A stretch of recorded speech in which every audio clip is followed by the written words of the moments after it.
Take two. Take two. Good morning, everyone in Facebook really? Live and here in Zoom. And this morning is the 18th of April, 2021, and we have a very important and very knowledgeable speaker from Argentina, Patricia Arbona. Good morning, Patricia. Good morning. Thanks for the invitation. Give me Amina to introduce, to say a little bit. Hello, Edison in Ecuador, Roxy in Peru, Julio in Peru, Raj in Canada, Adriana Podesta. Hello, where are you in? In Argentina. Ah, hello, nice to meet you, nice to see you. Hello, nice to see you Ilka in Ecuador, Juan Thinking in? Where are you from? Juan. Morning, everybody. In Colombia, I guess? Yes, I'm in Colombia, Medellin, Colombia. Yes. Okay, Milva, Julio Valladares in Peru, and Neil in Peru. Okay, as usual, please let me say a few words before we start. You were saying, Roxy, something about this? Okay, it never stops learning because life never stops teaching. Very true. Best teacher ever, right? Yes, I think whenever we stop learning, we stop living. Right, we die. Right. Okay. Adriana, could you give me a hand, please, with this quote? Adriana? Yes, I agree that learning is a never-ending process. And this one, your attitude determines your direction. Sorry, this one, I was thinking about the previous one. Don't worry, don't worry. Your attitude determines your direction. Of course, it is your point of view, your intention that guides you to achieve your goals. Thank you very much. Julio Valladares in Lima, Peru. Gosh, I am without glasses. A good education can change anyone. A good teacher can change everything. Well, that shows the importance of working towards being a good teacher. Right. Sometimes we stuck on our role as instructors, but we don't work as a teachers, and it's something that should give us a lot of food for thought and reflection. Yeah, thank you very much, Julio. Well, who's presenting in April and May? Next April 25th, we'll have the great, wonderful Laura Holland from the USA. She will be talking about questions and questioning. Then on May the 9th, somebody that I met in Lima, remember Julio? Ovidio Mati from Romania. Yes. Here we will be talking about using literature to teach English as a foreign language. Then Anthony Michael was supposed to present on April the 11th, but because of the elections, we had to postpone his presentation. And then at the end of May, Marisa Perez Cañado, it's a secret what she will be talking about, and she will be presenting on May the 30th. Well, today we have Patricia Arbona. We haven't met face-to-face yet, Patricia, but we got in contact thanks to Monica Rodriguez, I guess, yes. Esther Vasquez, and yes. Gustavo Gonzalez, and Marina Gonzalez. So welcome to our small room of meetings. Let me say a few words about Patricia, please. Correct me if I mispronounce something, please, Patricia. Patricia Laura Arbona is a teacher specialized in segmentals and supramentals and holds a postgraduate language and phonology degree from Universidad de Buenos Aires. She has got a vast experience in the teaching and learning process as a teacher trainer and a drama teacher. Wow. She's also a speaker in the field of education in both Spanish and English. As an independent researcher, she's exploring active learning and teaching English as a global language. And she has done experimental work in Argentina, the USA, and Europe and Asia, right? She is the founder of Ludodrama, a group of teachers whose main concern is to improve the quality of education. So thank you very much, Patricia Arbona, and let's give her a round warm of virtual applauses. Thank you very much. Okay. No, thank you, please. One. I will share now my Screen. presentation with you. Yes, please do. Hello, Elena. Hi, Elena. She's from Argentina. Yeah, we got lots of Argentinas today.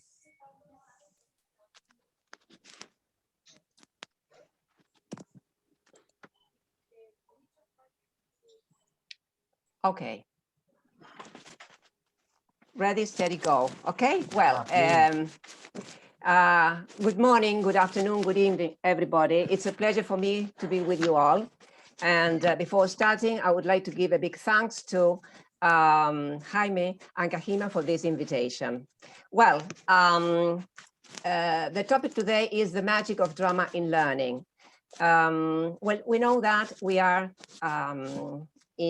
undergoing a process of transformation in education, and the pandemic crisis has greatly accelerated this process, and technology has taken the lead. This is great because it is a vital force in globalization. Otherwise, we wouldn't be able to be together today. But when we speak of technology in education, it is not everything.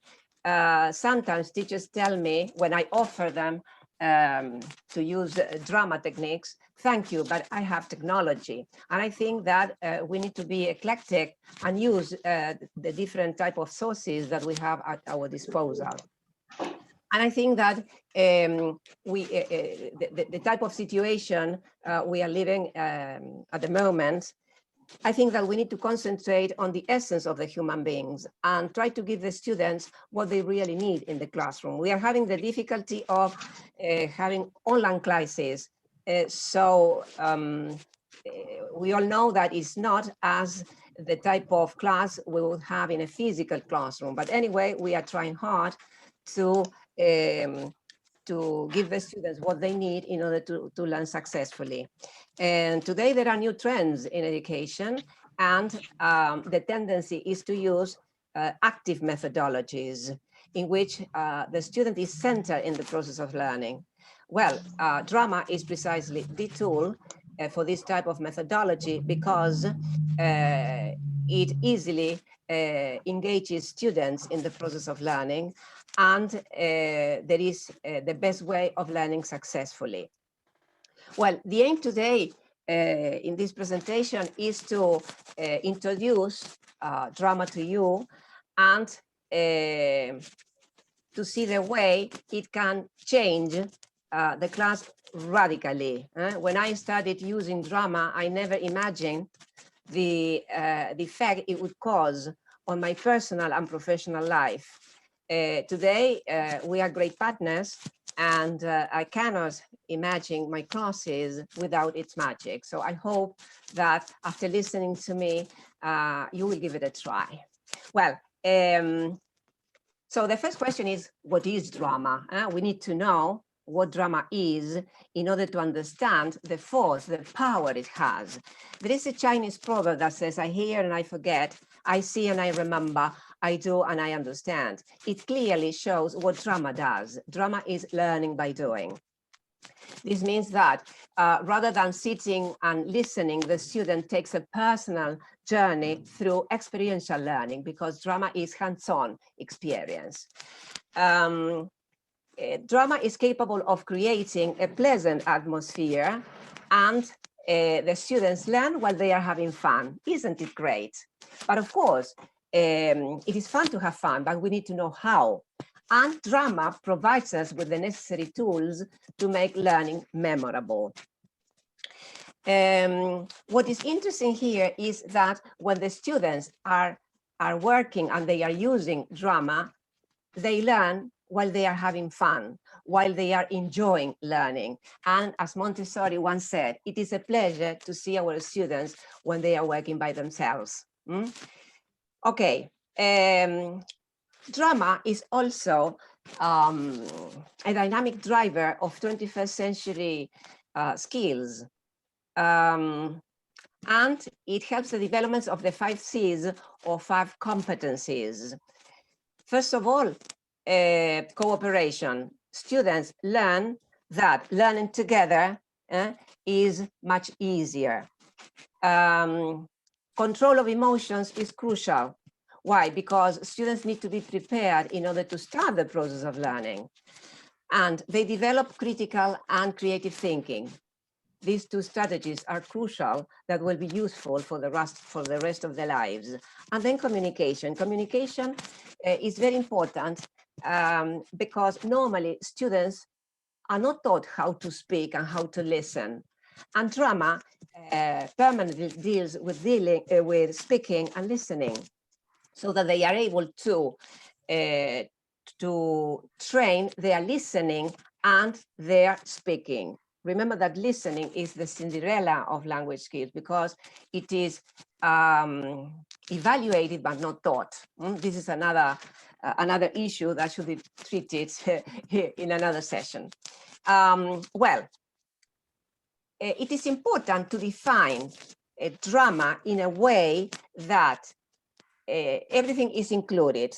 And this is necessary in order to start considering the benefits of drama. Drama is multisensory, visual, auditory, kinesthetic, tactile, multi-intelligent, emotionally and cognitively linked learning. Wow, what a definition. Well, what is the meaning of this? It is brain-friendly. And brain-based approaches take into consideration the abilities of the learner, and they are used in the process of learning. That's why they learn more successfully. What is the meaning of brain learning? When we use this type of approach, we need to take into consideration certain principles. Each brain is unique and uniquely organized. This means that our brains are as unique as our fingerprints and as our faces. And in the classroom, we have a group of different brains, unique brains. And this is important to be taken into consideration because our classes are diverse. Each student is unique and he has personal characteristics which defines himself, but at the same time defines the group he belongs to. For this reason, we need to take into consideration the type of students we are having in our classes in order to give them the necessary strategies that they need in order to be successful in the process of learning. All brains are not equal because context and ability influence learning. Well, you know that a positive or a negative context may affect the process of learning, and our genetic predisposition and our abilities also differ. And this also is information that is important for the teacher. The brain is changed by experience. This means that the brain is a meaning seeker and a meaning changer. Experience changes the brain, and it is impossible for the brain not to change through daily experiences. The brain is highly plastic. This means that it is flexible, and this plasticity refers to the ability to adapt and change through experience. When students are learning, they are experiencing changes in their brains. Why? Because there are new connections and the brain is able to rewire itself. And this, of course, all this information that I'm mentioning now comes from neuroscience. I think that it is very important to know how the brain works in order to optimize learning. And something very important is the brain connects new information to old. This means that the students cannot learn if they cannot relate what is learning now to something they already know. If this prior knowledge is missing or it has not been completely understood, the information is not internalized. That's why teaching in a vacuum is not effective.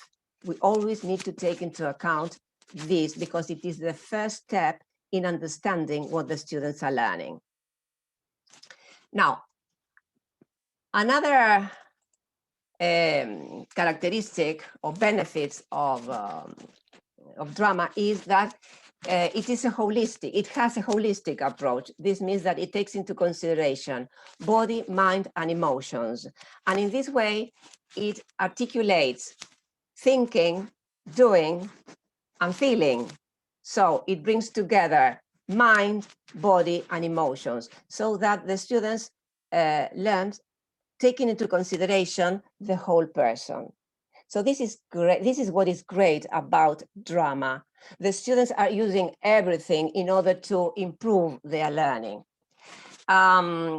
It cultivates multiple intelligences. We need to remember that getting a high mark in a test does not indicate that the student is intelligent. It goes beyond academic performance. Howard Gardner has redefined the concept of intelligence, and he considers it as a set of abilities and capacities that can be developed. He mentions 8, and each of us has these 8 intelligences. What is different is the way they are combined.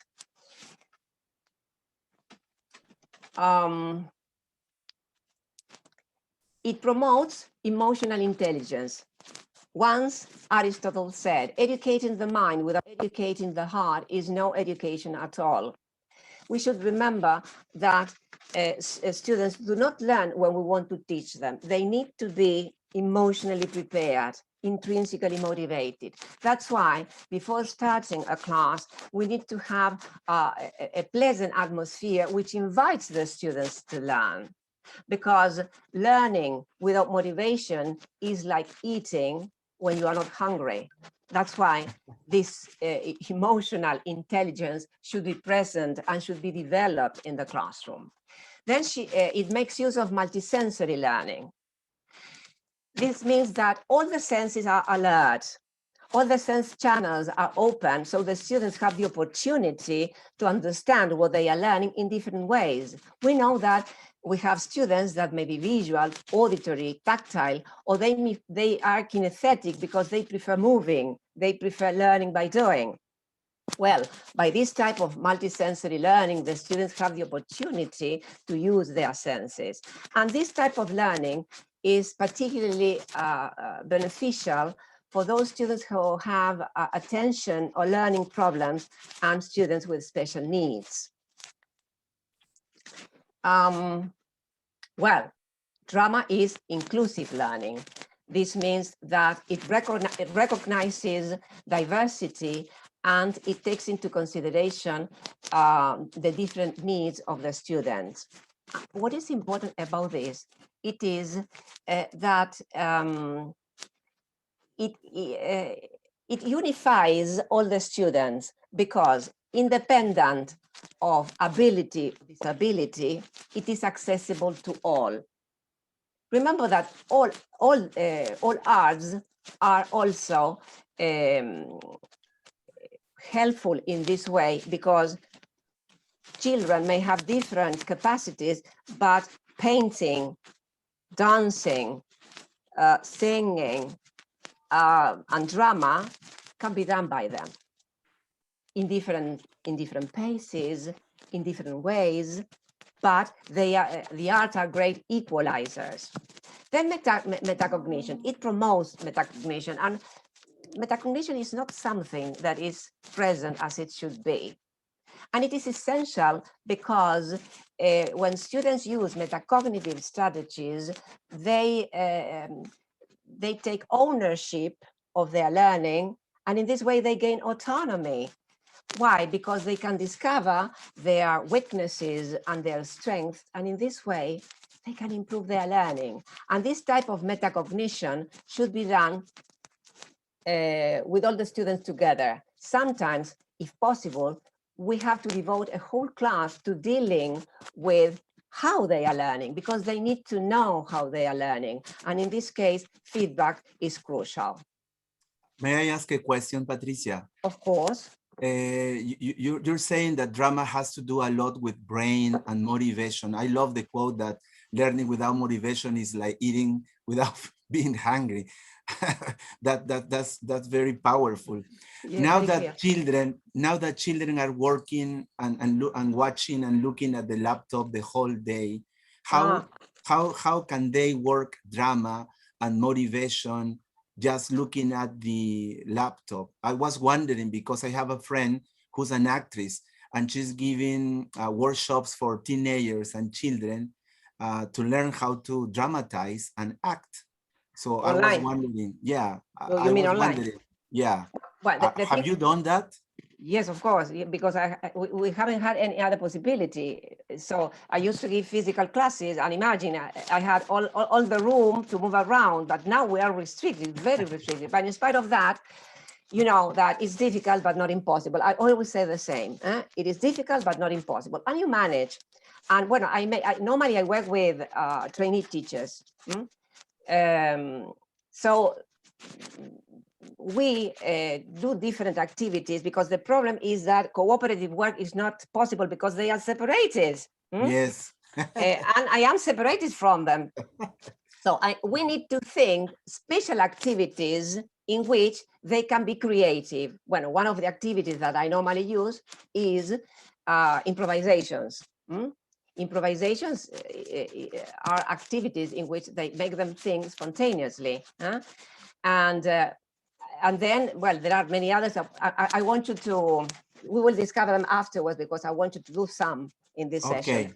Okay, But thank you. the idea is that we can. Okay. Just maybe anybody else has a question or a comment to make, please, before Patricia goes on. No? Okay. Thank you, Patricia. No, thank you. Well, it promotes cooperative work. Sometimes we need to make a distinction between cooperative work and group work. In surveys I have conducted, I have asked students if they use cooperative work in the classroom, and 99% have said yes. But then when we analyze the answer, they discover that they have nothing to do. Cooperative work has a set of steps that should be followed in order to become autonomous. So that's the purpose of cooperative work, because learning is a social act. According to traditional teaching, learning is individual, but we are social creatures, and in order to learn effectively, I need others. I cannot learn by myself. So there are two stages, psychologically speaking, that take place when we work cooperatively. First of all, there is an interpersonal stage in which we get together and we create a sort of framework, and we support one another. We share strategies, we share information, we share styles of learning. Gradually, we start gaining autonomy, so that we get to the second stage, that is intrapersonal, when I'm confident enough to be able to make decisions by myself and to solve a problem alone. And in this case, I have become autonomous. So this means that I can go on learning independently. Then it boosts creativity. Well, drama is creative learning. Creativity is always floating in the air. This cannot be avoided. Why? Because creativity is a crucial skill that the students will use the rest of their lives. That's why when we use this type of activities, we are encouraging their critical and creative thinking, because both of them are crucial to be able to become effective communicators. Well, it is a flexible technique because it fits into any subject, and it is important that drama should be present in every subject at school. Sometimes teachers may think that it is a waste of time, but drama is mainly used as a consolidating tool. It usually works with already known material. For example, in a project that the students have been working for a long time, the final work may be a short or a mini play in which they will show how they have learned what they have been studying for some time. So in a way, it shows the progress of the students in this matter. Well, of course, it is meaningful. It is meaningful because it deals with authentic experiences. It connects the classroom with real life situations, and the students are involved in real life situations. And then it helps the development of communication skills. Normally, when we teach English, we concentrate on speaking, and within speaking, on the words. But when we are speaking, it's not just words what we produce. We are also producing paralinguistic information and nonverbal language, which are crucial to understand and be understood. And this information is usually ignored. And I'm going to give you an example to show you how important this is. Suppose that you ask me, who is coming after the session? And I answer, the boss. So I'm going to use the same lexical item with a constant meaning, but the use of prosodic information and nonverbal language will change the meaning. We say the boss. So you get that, okay, he's welcome. So the same question, and I say, the boss. Oh, you immediately detect that you are not happy at all. Huh? Do you not want him to come? And the same question, and I say, the boss. Why are you feeling like that? What's the problem? Oh, you know what I've done. So you can go on. So you are changing the context immediately according to this information that is usually ignored. And of course, it is enhancing the meaning of the words. So when we are doing this type of activities, the students enhance their communication skills because they are mainly involved in interactions. Interactions are not given the place they need in order to let them students communicate naturally. And remember that reciting a summary of the tale by heart or answering individual questions given by the teacher, these are not examples of communication, because communication means interaction when the students are using listening and speaking, and they are negotiating meanings. Students always tell me that they are afraid of participating in interactions because they don't feel confident enough, and it is not their fault, it is ours, because we do not give the time they need in order to be involved in this type of activities in which they have the opportunity to use conversational devices. So this is another component that should be included in our teaching. That's why the students sometimes they don't know how to use discourse markers, not even when they write a composition. Imagine when they have to apply them immediately because there isn't too much time to think when we organize our ideas in speaking. Okay, so what are the roles of the teacher? The teacher who uses drama techniques takes a background role because she becomes a facilitator. And after she gives the instructions, the students are supposed to work alone. Makes language learning more accessible to learners because from the very beginning, she makes them together. They work together and they learn together. So the students know that when they are working together, they are being productive.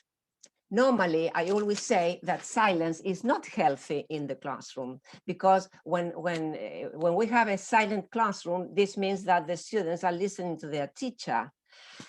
A classroom becomes active when there is noise, productive noise, when the students are engaged in an activity and they are actively involved in what they are doing. In life is a class with creative ideas. Einstein once said, if you don't want the same results, do not do the same things. So predictable classes are not nice. And the students are very clever and they immediately detect those teachers who always do the same things. That's why we need to have an element of curiosity. Teachers who use drama triggers learners' curiosity. Curiosity is foundational in learning. It is an element together with emotions that should be present. We are curious by nature, and we need to find the way to keep their curiosity. First of all, when we start a class, normally we ask for attention, but attention is not asked, it is gained. Once the students are paying attention, motivation appears, and motivation is the door that opens to curiosity, to the world of curiosity. For example, one way of keeping this curiosity is during the break before starting the class, you may write on the board a mysterious word, or you may leave an object, a mysterious object on the desk. And we'll talk about it when the bell rings and I come back, you may say. And the students are already curious and they are talking about that strange object or that mysterious word on the board. So this is a simple way of keeping curiosity in the classroom. Well, it gives learners voice and choice, and this is very important. We need to be empathetic, and when we are empathetic, we are good communicators. And when we are good communicators, we are good listeners. And sometimes the students communicate messages without saying a word. That's why it is very important to be good observers. And at the same time, they need to participate in the decisions of the classroom. This is very important because they feel that they are important and that they are supported by their teacher. She encourages students to face and respond to challenges because she invites them to step outside the comfort zone. When students are outside the comfort zone, they take risks. They are fond of learning. They take initiative. They are can-do persons. This is the type of person that we want to have in the classroom. Active people, they are working and interested in the process of learning. And when they are fond of learning, serendipity takes place. Serendipity is a discovery just by chance. And it happens to us when we are looking for information on the net. Normally, the information we are looking for is accompanied by related links. And when we decide to read one of these links, we find that that information is as interesting as the one we are looking for. So it becomes ours too. So this is serendipity, and it occurs permanently in our lives. Well, she enhances failure and emphasizes practice. Their failure is our failure, their success is our success. So it is very important to consider that the classroom is a laboratory where they experiment with language, and there is a lot of trial and error, and mistakes are welcome. They are part of the process. That's why the teacher allows second chances and third. Sometimes students come to you and say, this is for children, Miss, am I doing well? Am I like that? Because the child is so careful because he's really afraid of what he's saying, because probably the teacher may become mad. So am I a good student? And there you realize that you haven't given her or him any feedback. Oh, my darling, yes, you're doing well. Keep on like that. And then the child lives happily because he has noticed that the teacher cares about him. And this is great. Patricia, I think that maybe telling the students that you are also afraid, that you also feel nervous, that you also sometimes panic when you are giving a class will help them to understand that fear is part of being a human being, so it's not wrong. That's great. Yes, very good remark. Yes, of course. Well, this is what happens when we use them and we create this special atmosphere, because the teacher is responsible for building rapport. This sort of understanding she has with her students, and she encourages them to to build it with their peers. So in this way, there is a lot of trust. They get confident. The teacher is reliable. The teacher is approachable because they know that they are supported by the teacher. So with shy students, it's more difficult. Normally in a group, we have shy students and students who are eager to participate and are extroverted. Well, those shy students will take more time, but in the end, they will become active participants because they will notice that this is working. And of course, we may show that we are nervous, and remember that the students are great detectors of that. Okay, so I think that the three main characteristics I can mention about teachers who use drama is they are mold breakers, approachable, and flexible. When you are a flexible teacher, the students immediately recognize what you do in the classroom, and that's the reason why they keep engaged. Well, So- what other, sorry. Sorry, Patricia, does anybody have a question or a comment to make, please? So Patricia can drink some water. Yeah, I have already. Okay, Yeah. no, okay, your Edison, questions are welcome. Edison? No, Edison? but I think it's the answer to my questions in this slide. It was asking about how to deal with failure, because that is one thing students haven't learned much. We Yeah, give them medals or diplomas for just for signing in, and No, the and that's one Yeah. thing that we So have true. been asked to do, ordered to do by our authorities in the ministries. You just give him something just because he showed up, she Yeah. or he, right? And that's a problem, because and then they don't get to know how to deal with failure, and that's. But I since I saw this slide, I think it's part of the answer.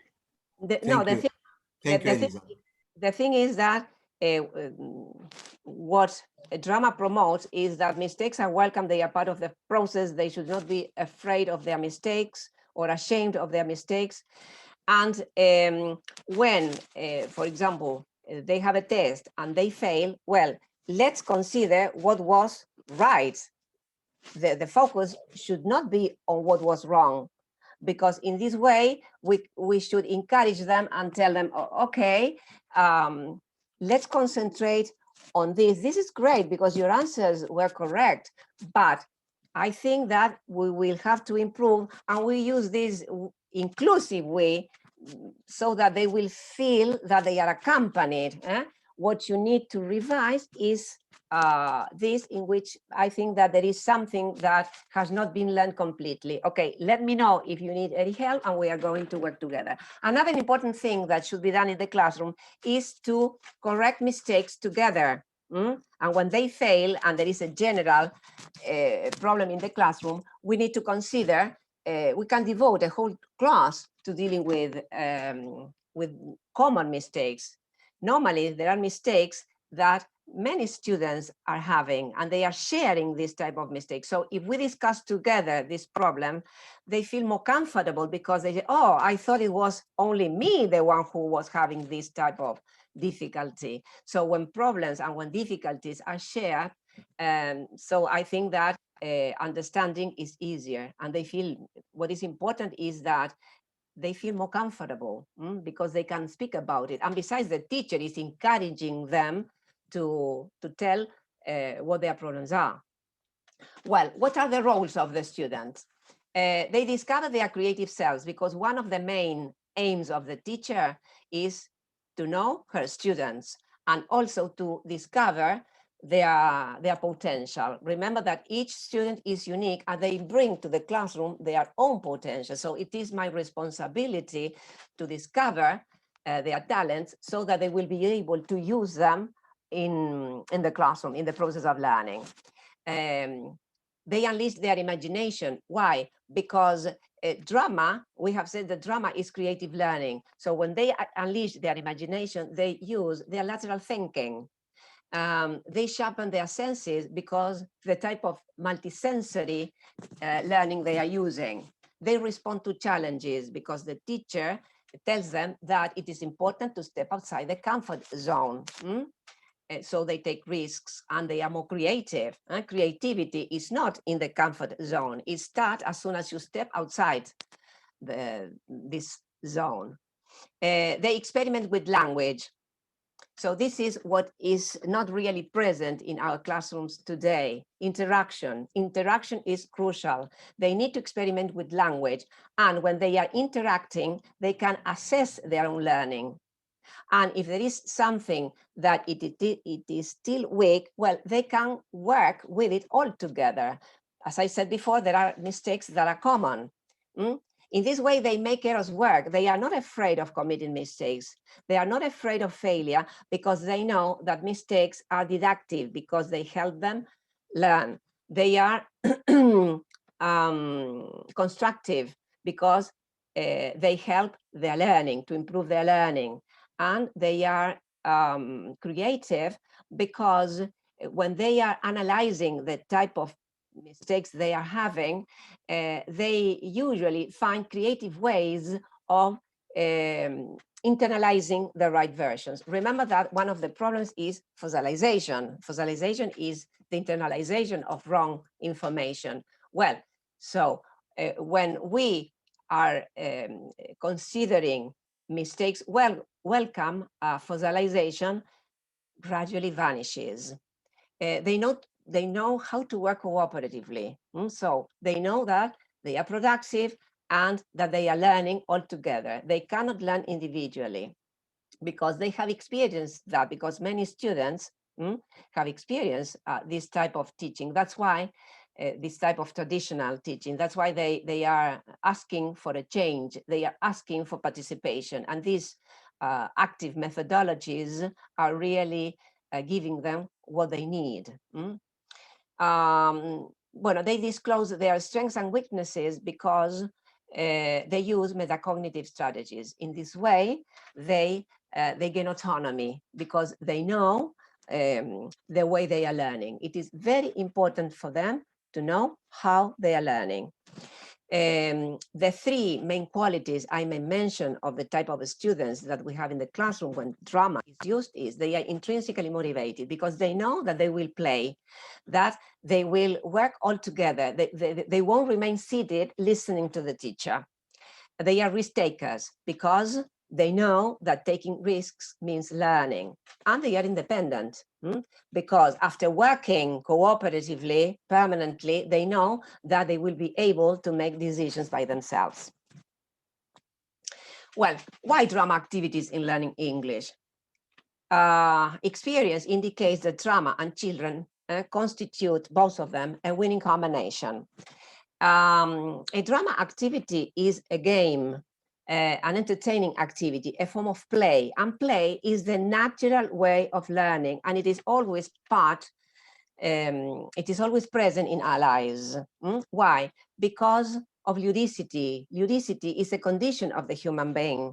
And when we speak of ludicity, ludicity is not just restricted to play, it is restricted to leisure and recreation. And we need leisure, play, and recreation in our lives to keep stable emotions. For example, we need to go out with friends to go to the cinema and watch a film, to have a party, to play football, to play tennis, to play a game of cards. So these are part of what we need in order to have a full life. Well, the same happens with children. You know that children, when they are young, spend most of their time learning. And they, when they are very young, they start knowing the world around them through play. And the question is the source of information. When they start school, it is play is firmly present in kindergarten.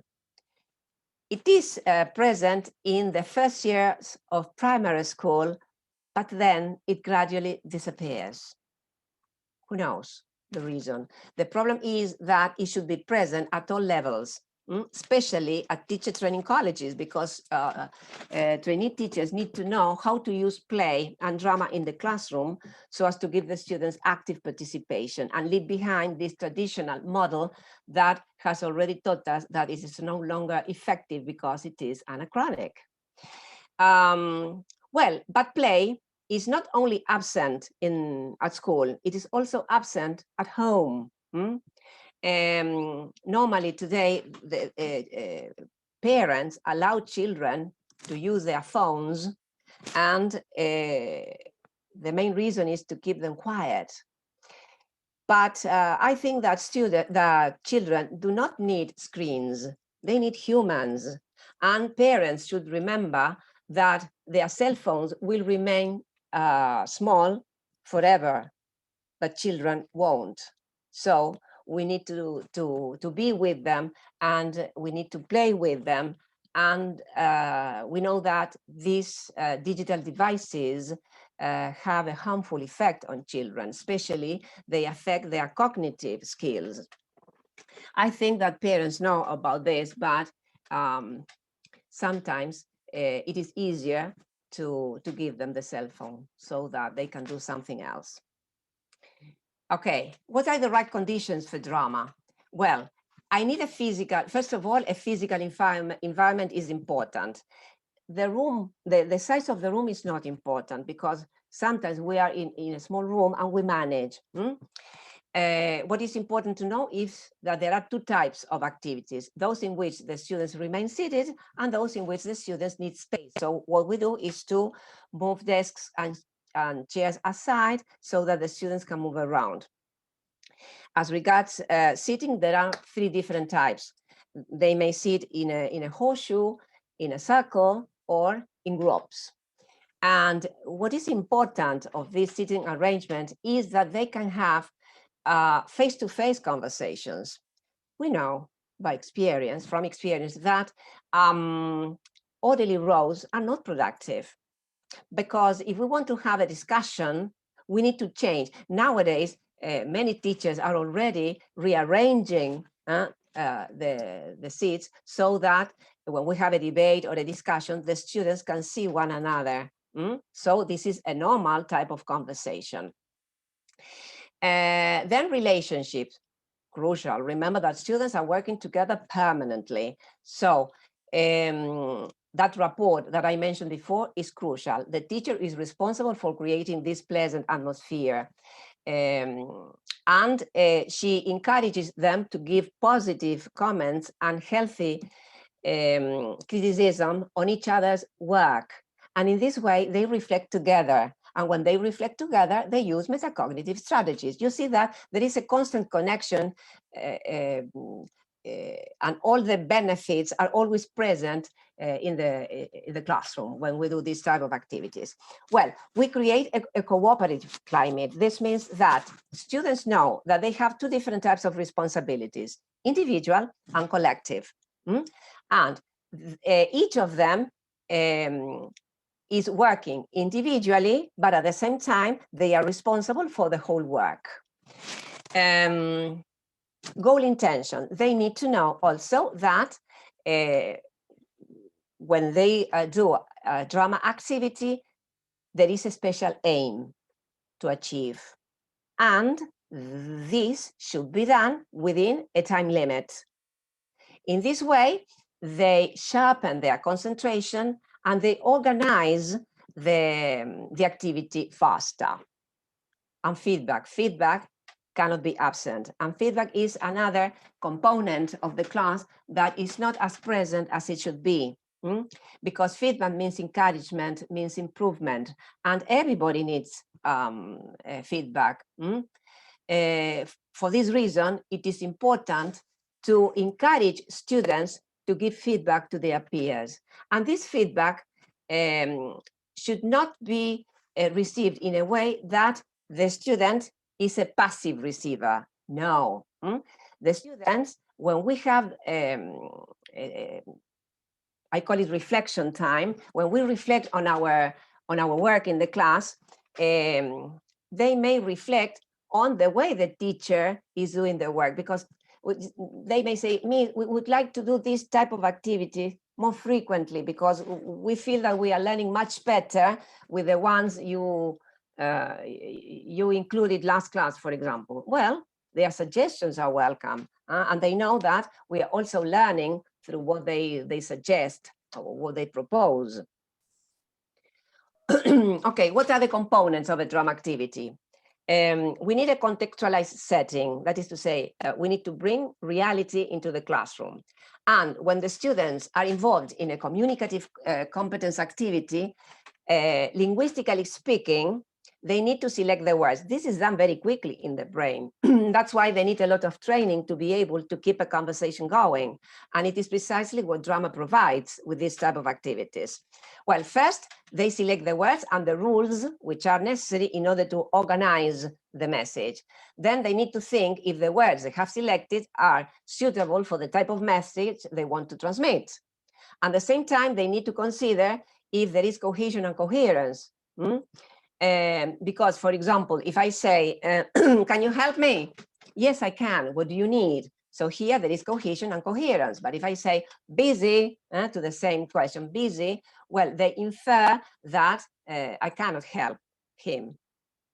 Well, and then the type of communication strategies that they use in order to understand and be understood. And this has to do with the prosodic information and nonverbal language present in communication, and also the type of negotiation that we use.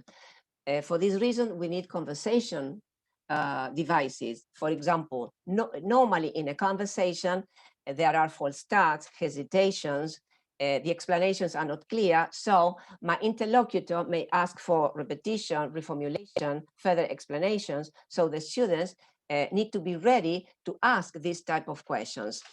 As they are not used to making this type of interactions in the classroom, that's why they do not feel so confident. But whenever we have this type of activities, interactions are always present. And of course, multiple intelligences, well, critical, creative and critical thinking are also present, because when we are speaking, we are creating and we are expressing our opinions, we are making decisions, etc.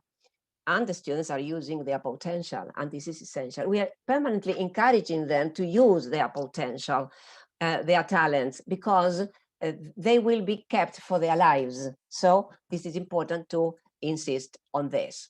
Well, this is the most interesting part of the class, practice. It is the most interesting because they start full of energy. Well, there are two types of activities, physical warm-ups and language warm-ups. The physical warm-ups are physical activities, preparatory activities or exercises, which they are usually at the beginning of the class. You may devote 5, no more than 8 minutes to doing them. Why are they present in the class? They are not present in every class. Teachers who use drama normally start their classes like this. Why? Because the brain gets alert, and the process of learning is suitable. Besides, when the students have this type of activities, they keep a balance between thinking and doing, because they know that they will have to use mind, body, and emotions. Well, there are different types, depending on the level. These activities may be accompanied by music. Breathing is important because when you inhale deeply, you send oxygen to the brain, and this is better to start the process of learning or any other activity, of course. Stretching. Children and adolescents love stretching, because especially if you have the first period, say, okay, stretch your hands, raise your hand, try to touch the ceiling, and they may want to yawn, and they are allowed to do that, because in this case, a yawn is not a sign of boredom. It is a sign that they are relaxing and they are getting ready. Well, vocal workout. Remember that we are teaching a foreign language, so they need some mouth gym in order to warm up their articulators. We may start warming the tongue. The tongue is the most active of all the articulators. And you can help me if you want, do the same. You can make circles with your mouth. Like this, can you see me? Yeah. Like this. Another exercise is to move your tongue to your right and to your left cheek like this. Can you see it? Yeah, we are doing it. All right, yes, I can see that. Great. Now, then you can massage your cheek like this. You massage, a gentle massage, so that your muscles relax, and then tapping them. And gradually you will feel the warmth in your muscles, and this will be an indicator that they are ready to start pronouncing. Well, there are many exercises of this type. Well, brain gym. Brain gym is crucial. It's very important because it alerts the brain. They give the possibility to use lateral thinking, and they may be physical, or you may use the language to use your lateral thinking. In the case of a brain gym, what we do is to use different movements with your hands or with your feet. For example, we're going to do one now to see if you can. You are going to have one hand like this and the other like this, all right? And then you will do something like this. Tac, tac, tac, tac. And you need to improve the movement. So when you are familiar with this type of activities, you do it naturally, and the students gain speed and they have lots of fun while they are preparing. It's not easy when you're not used to doing this type of activities. It takes a little time, but gradually you can do it. There is another one. Touch your fingertips, and without leaving free the little fingers, and you start moving them, and the other fingers should keep together. Okay, right. It takes time, but they are not difficult. And another important activity, yes, children and adolescents and adults have lots of fun. So you see, when you see them laughing, when you see them that they are enjoying the class before starting, this is great. They are full of beans and they are full of energy to start working. Well, brain break. Brain break is very important, but they are not as common as they should be. A brain break occurs in the middle of a lesson. After the students have been working for, let's say, 20 minutes, they have been squeezing their brains. You say, okay, stop. Now stand up and start dancing. I'm going to play some music. And the students leave what they are doing and they start dancing, or they start doing some exercises, or they start singing, any activity completely different from the one they have been doing for 20 minutes. In this way, they regain focus. They regain mental energy, so that after that, they will be able to go on working. Okay. Language warm-ups. You can use songs, chants, raps, poems, and tongue twisters. Tongue twisters are usually used for pronunciation, but the idea is also to use connected speech. Connected speech is something that is usually ignored because students tend to speak in individual works because they learn the language through their eyes, not through their ears, because listening exposure is not enough. So I have selected this one, which is rather complicated, but the idea is that I have selected because when it is rather difficult for the students, you can use back chaining, and you start with the last word. For example, word, say word, word. good word, like this, till you get to how much. So in this way, it is easier for them to learn it. And you are practicing not only the pronunciation of the words, but also chunking. And remember that we speak in chunks, that is to say in segments, in breath groups. Well, here now, here we have another one, which is longer. Of course, that this is for higher levels, but the idea of this one is to insist on chunking. Chunking should be present from the very beginning. The students start learning English when they are young, when they are beginners. Otherwise, the students tend to read in a choppy way or to speak in a choppy way. So when you give the appropriate intonation and you produce highlighting in every chunk to make your message meaningful, it is clearly understood. Imagine if I read this like this. I thought, but the thought I thought wasn't the thought I thought. No, it's not like that. So I have to give that highlighting that is characteristic on English in order to give prominence to what is important. In this case, the word thought is important. That's why it is important to give the right rhythm and intonation. So listen to me and how different it is from the one I have just read. I thought a thought, but the thought I thought wasn't the thought I thought I thought. If the thought I thought had been the thought I wouldn't have thought I thought. So in this way, I am highlighting the sequence and it is completely different. If you analyze it, this tongue twister may be used for further language activities. But what is important here is chunking.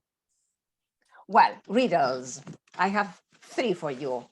Well, children, adolescents, all levels like riddles. They have fun, and at the same time, they are squeezing their brains because they are using their creativity, that is to say, their lateral thinking. So here is the one. Tell me about it. I am an odd number. Take away a letter, and I become even. What number am I? Difficult. I'm Olias. Can I give you the answer? Please. You will kill me. You will kill me. 7. 7. Why? I am an odd number. Because it's 7, and then you take the S out of it, and then you get even. Okay, yes. Very good, Edison. Little Yes. star for Edison. Congratulations, Edison. Listen to this one. I have lakes with no water, mountains with no stone, and cities with no buildings. What am I? I know. You are a map. Good. Congratulations. A Okay. star for Jaime. Yes, thank you, Ruben. You measure my life in hours and I serve you by expiring. I'm quick when I'm thin, I'm slow when I'm fat. The wind is my enemy. Oops. Ruben, that's for you. No idea. The candle. The candle. The candle. Okay, well, you know, when we have this type of riddles in the classroom, students have lots of fun.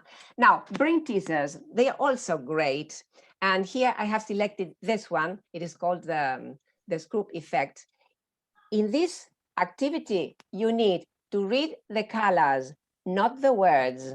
So you have to think hard. So who can read the first line and only the colors? Anybody? Me, I can read. Micaela? Blue, yellow, orange. Sorry, blue, yellow, black. Okay. Read the colors. The colors. Not the letters. Not the words. Oh, the colors. Okay, red, blue, yellow. You know, it is difficult because the brain is paying attention to the words. So this requires an extra effort. Huh? Okay. And this is the idea. Okay, that's why they are teasers. Okay. So these are also great rebus teasers. In this type of activity, we use words, symbols, and pictures. What does the first represent?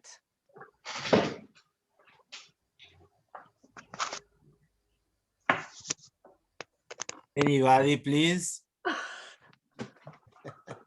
Mind you, it's difficult at the beginning. When you are not used to doing them, it is quite No, difficult. Once you we become are- familiar, you start giving the answers immediately. Well, the first one, I'm going to give you the answer. It is, you're going to kill me anyway, headquarters. Oh, Headquarters. Headquarters. Ah, Headquarters. Quarters, Okay. 2 quarters, huh? Headquarters. Okay, number 2. Eyeshadow. Good, eyeshadow, right. Number 3. T for two. No, T for T. no. You're close. 10 to 2. Tea time. Tea time. Oh, Tea okay. time. Tea T, time. T. Tea time. Okay. time. Number Okay. 4. greenhouse. Good. Greenhouse. All right. Number That, 5. that was Catherine's answer. Great. 1, 2, 3. Every vote counts. Oh, wow. Okay, That's a well, good one. So I think that this type of activities are very creative. Let's move on. Well, types of activities. There are 2 types, verbal and non-verbal. Verbal activities are used to boost speaking and listening. And well, discussions and debates are usually present in the classroom. As regards role play and simulation, although normally they are considered similar, they are different. In the case of a role play, the students take on a character. For example, they can be a monster, a wizard, a king, a queen. Normally for this type of activity, they need a short script, and they can wear costumes and use props. In the simulation, the students are themselves. This means that they take into consideration real life situations. For example, they are at the airport and they are about to check in, and they create a dialogue. In this case, they normally use what they have learned. In the case of a role play, creativity is important, because now the students are a monster, or they may be a king and a queen. So creativity there is more intensive. Brainstorming. Well, brainstorming is another activity that is usually present, and it belongs to drama. It is the best creative technique for problem solving. And here the students are free to give their own ideas. Improvisations. Well, here there is no time to think. They are great. Of course, this is done for higher levels. The students are given the instruction or the situation, and they start speaking immediately. They do not have time to organize their ideas. Group story is great because the students sit in a horseshoe, and they start telling a story, and each member adds something to the story, and the ending can be great, really.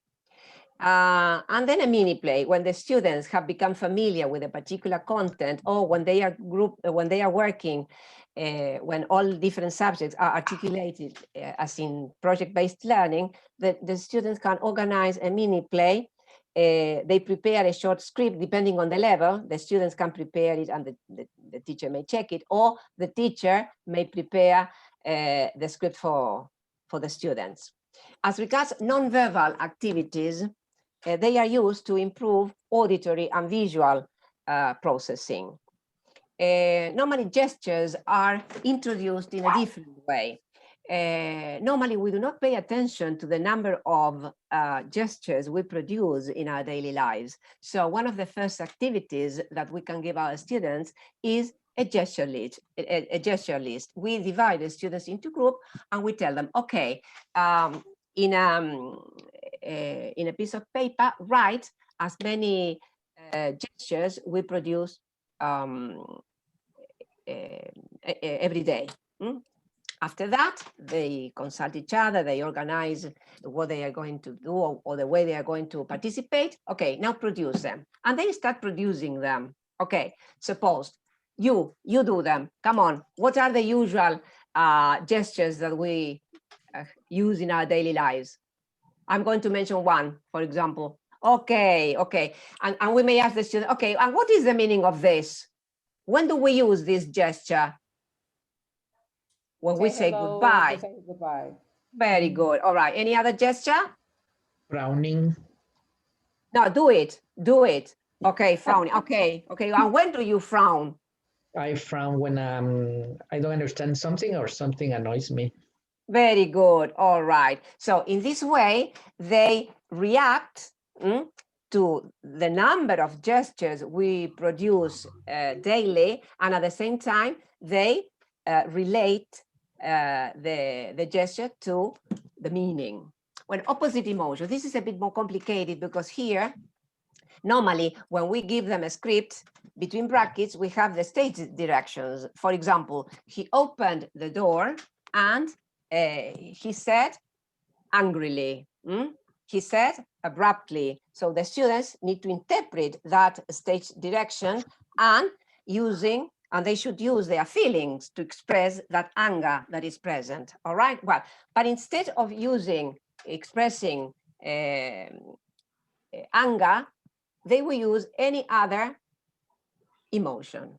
For example, instead of saying, he opened the door and he said, "Where are my keys?" This is angrily. No, I'm going to use another.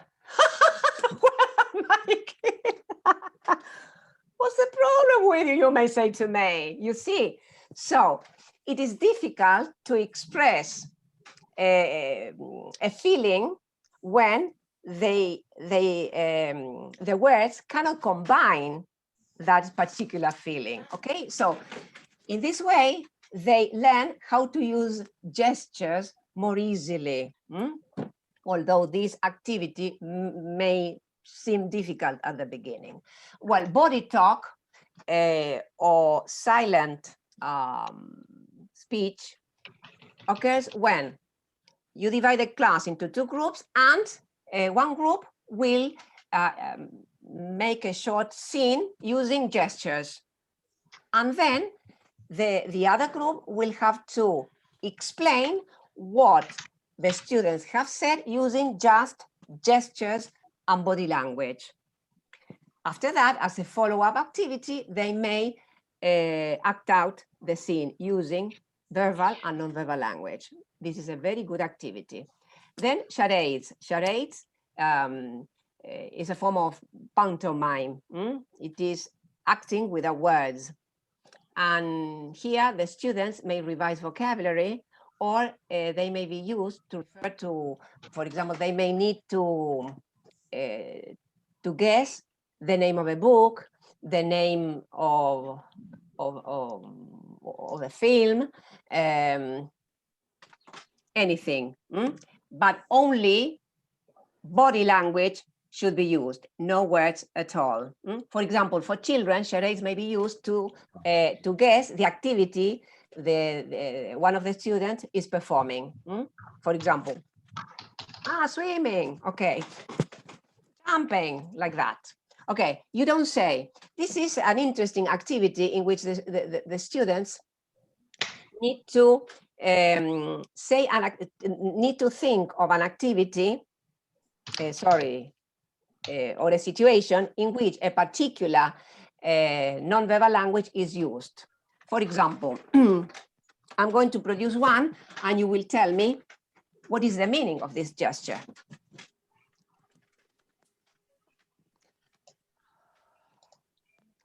What am I doing? What is? Have you been able to see me properly, or shall I do it again? Yes. Okay. Properly. Being impatient? Okay, I'm impatient, yes. And what am I doing? Desperation.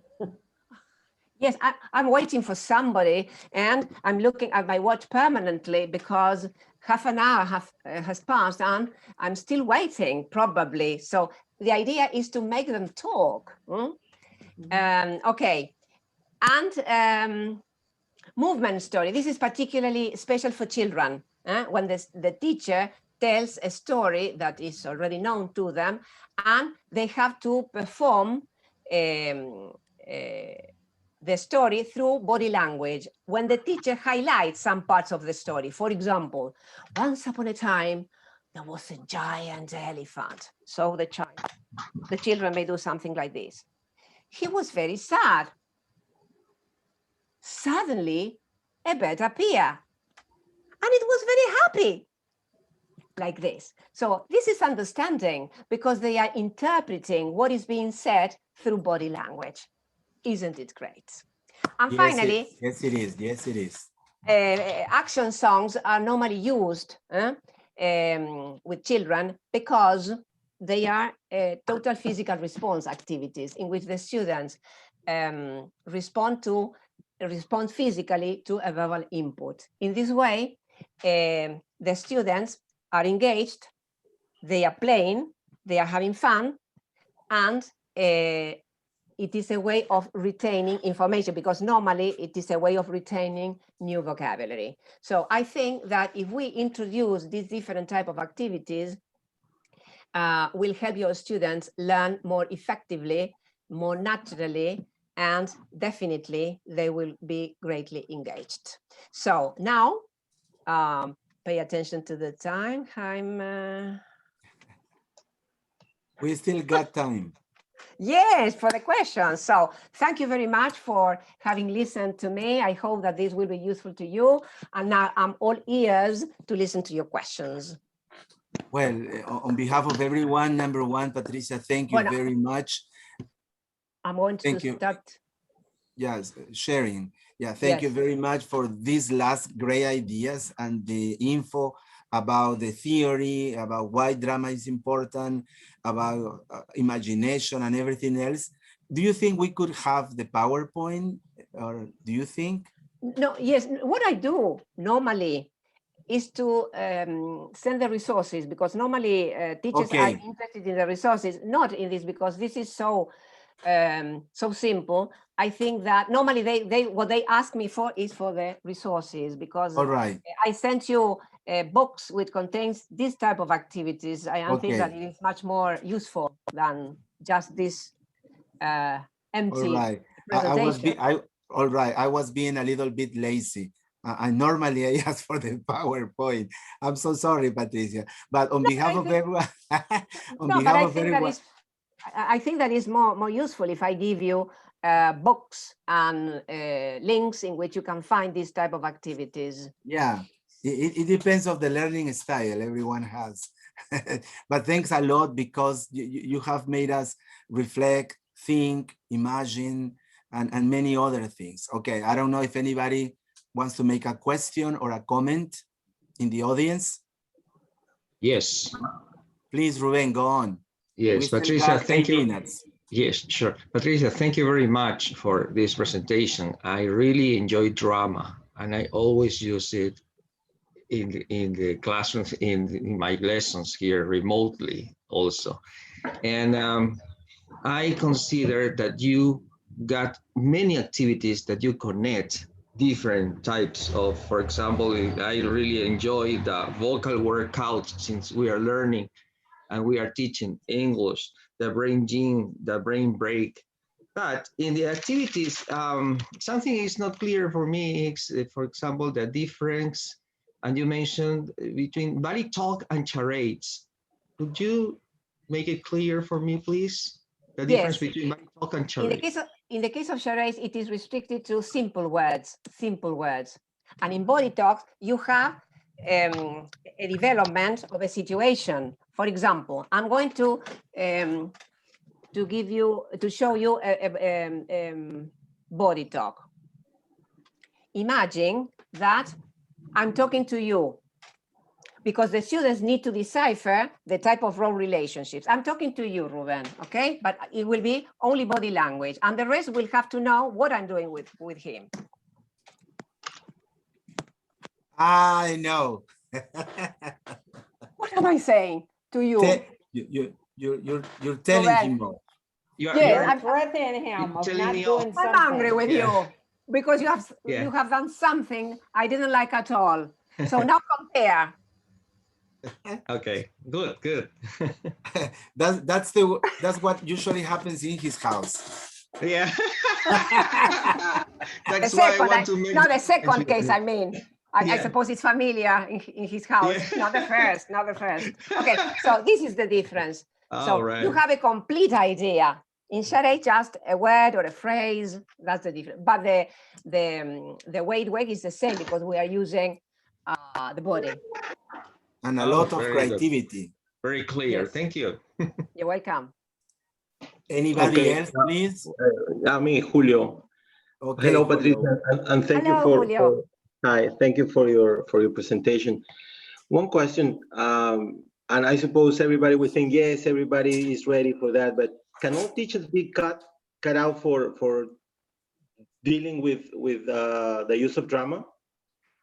Or you need a kind of a special profile of a teacher? No, you don't need to be a drama teacher to study really specifically drama. The idea is that this should be taught, as I said before, at teacher training colleges, because teachers are creative. Naturally, we are creative in a natural way. So this means that we need to find what type of activities can we give our students. I have been studied a lot, but it was not something, I didn't go to I attended courses, but for example, today we have places at theater can be taught at teacher training colleges, at least here in Argentina. Some years ago, this was possible here in San Nicolas. But those teachers teach drama. But as a teacher, remember that you have to be able to do many things in the classroom. If you remain seated in the classroom, it depends, of course, on the attitude of the teacher. That was one of your sayings at the beginning. It depends on the attitude. If you decide to remain seated the whole time and listening to your students, learning won't take place. And normally we blame our students, and sometimes it is our fault. That's why I insist that metacognition should be present in the classroom, but it should also be present with our peers. I think that we need to get together and reflect on our own teaching, because in many cases we share the same group of students. So when we reflect on our teaching, we are learning together, and when we learn together, we can improve our teaching. So we don't need a special career for this, a special graduation, let's say. What we need to do is to get to know how it works. And of course, I have been working with drama teachers who teach drama. Of course, we need to get some information. It is not that it's something out of the blue, but creativity is present in every single teacher. Okay. Thank you, Patricia. You're welcome. Thank you, Julio. We have time for 2 more comments or questions, please. Brief questions, brief comments. Anyone else? Raj? Well, I was going to make a comment about, I work at teaching emotional intelligence, teaching feelings. So I think the teacher can teach the observations, the feelings, all of that by who the teacher is being and how much interaction is happening in the teaching. Patricia, thank you for this inspiring session that allows me to look at different ways on which I can do it on screen. I was happy to do it in person, but hard on the screen. So you've given some many ways to do that. So feel gratitude to you. No, thank you. No, it's difficult now because we have online classes, but as I always say, it is difficult, but not impossible. We always find a way, and that's important because we are creative, precisely. Thank you, Raj. Somebody else, just one more, somebody else. Ilka? I just wanted to say thank you to Patricia. I think it was a great summary of some of the activities maybe we have been using in a very separate way. So it was very good to see it all organized and coordinated with one goal and under one name, which is drama. And thank you for presenting alternatives, because I'm a TPR teacher. So I always go crazy because of this pandemic situation. Yes, it's I difficult. cannot, do all the things that I was used to do, not only teaching the students, but also training the teachers or teaching in different levels. So I go nuts. Bottom line, I go nuts. I imagine. But you model it and you presented alternatives. So thank you. You were No, thank very you. And it is resourceful for me. important Thank you. to introduce this type of information to teacher trainers, because they are the ones that will go on this type of work. Yeah. So it is important. So maybe Patricia, on your next presentation, I'm sure that you are going to present. you could help. You could help us. Those teachers like Julio and Edison and me and other ones that maybe are not that dramatic. We don't, and we don't have that easy way of doing voices or gestures or movements because of different reasons. So maybe next workshop you could do 100% practical. No? Yeah. You are mistaken. I'm mistaken. Please explain. No, you are mistaken. Sorry, Jaime. Sorry, you are mistaken. You won't believe it. But before I started using drama, I used to be a shy girl. I'm sure of that. I'm sure of that. I was shy. You know that drama is therapeutic. It can help you modify your feelings, your behavior. So I used to be shy, and it was rather difficult. I started using drama because I needed a deeper contact with my students. So how long did it take you to stop being shy? A minute.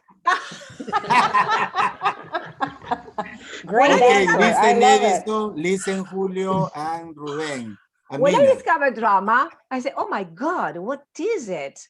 We became friends immediately. Oh my God. Then I blame myself, why I have not thought of it before.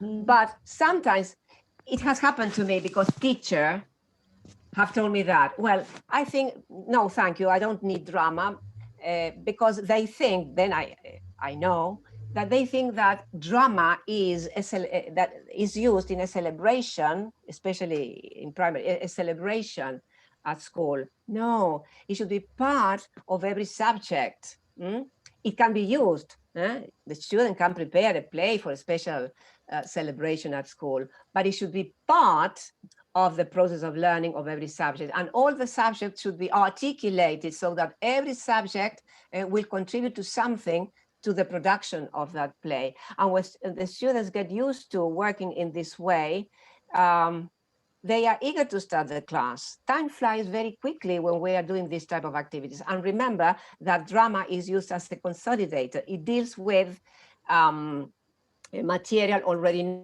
known. But they know that when we are having classes, they immediately relate the class with playing. And not even, when once I had a course with old people, 50, 60, and 70, and they wanted to refresh their learning. And I started using drama, and I told them I would bring a ball the following class. So they were very serious. A ball? And what are we going to do with a ball? Oh, don't worry, you will see that afterwards. Then I told them to stand up and dance. I have brought some music for you. Dancing, do you think we are going to learn through dancing? And gradually it won't take too much time to realize the type of teacher I was. But the thing is that when you start introducing something different, the students get engaged immediately. Imagine they don't like to be seated there and listening to the teacher. That's boring. Okay, if those 70 and 80-year-old teachers took them a couple of weeks, so Ruben, Juan, Julio, it will take us a couple of hours, I suppose. We have some hope. Anyway, Patricia, I would like to invite you to present next time and be with us because it was very interesting. Thank you so much, Patricia, for your Well, time. thank you for the your invitation. It's been a expertise, pleasure to be with and, you all. and thank you, Edison. Adriana and Elena, for being here. Yeah, thank you, Edison, Roxy, Ruben, Juan, Ilka, Raj, Micaela, Adriana, Elena, Beatriz, Milva, Katia, Catherine, and Neil, and nearly 500 people we reached today in Facebook Live, but I'm sure that more people will watch this this presentation in our YouTube channel, and you will help many other people. Thank you so much, Patricia. Your final or last words? I always made a mistake. Your drama words. Final, not last words. Final, right? final. Final word. Just Yes. checking. Just checking. If you just checking. We were listening. No, I just was saying there was a Yes, sound Kissy. problem. Great I couldn't hear you properly. There was a sound problem, but then I went on speaking, and I think that you didn't listen to me. I want to thank you all for being here, especially Adriana and Elena. They are two of my best friends, and they are here. They have listened to me, and they have accompanied, and all of you that we know what we are doing now is creating international bonds, and we are learning all together. And this is very important because one of the consequences of this pandemic crisis is that we have got together and we are learning together. And this is great because it is a way of improving our teaching and the quality of education. So thank you very much for this type of activities that you are responsible for, Jaime, and I think that we should go on getting together, discussing education issues, and I think that it is the best way of transforming education.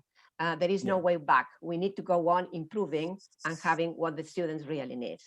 Yes, Arnold Schwarzenegger said in his film, do you remember, Ruben? Hasta la vista, baby. Jean-Claude Van Damme, hasta la vista, baby. And Jean-Claude Van Damme used to say in his film, retreat, but not quits. Well, something like that. We won't stop it, Patricia, because we have more friends and more professionals who will helping us to learn one from the others. Thank you so much, everyone in your countries. Have a very nice week and see you next week. Okay. Bye. Thank you very Bye. much. See Thank you you next very week. much. Thank you. Thank you, Bye-bye. Patricia. Patricia. Bye-bye. Stay safe. Stay safe. Bye-bye. Thank you. Bye-bye. Thank you. Thank you. Thank you, Bye-bye. Sarah. Good morning, good Bye, take afternoon, good care. night, Bye. good midnight. Be safe. Thank you, Jaime. Bye. Bye-bye. Thank you, Take care. thank you. Bye-bye. Cooking time, Bye-bye, guys. cooking time. Yeah. Bye-bye. With drama. Cooking time with drama. Yes, that is a drama, Ruben. Yeah, cooking is drama itself. Especially when Okay. you don't know how to cook. Time to learn.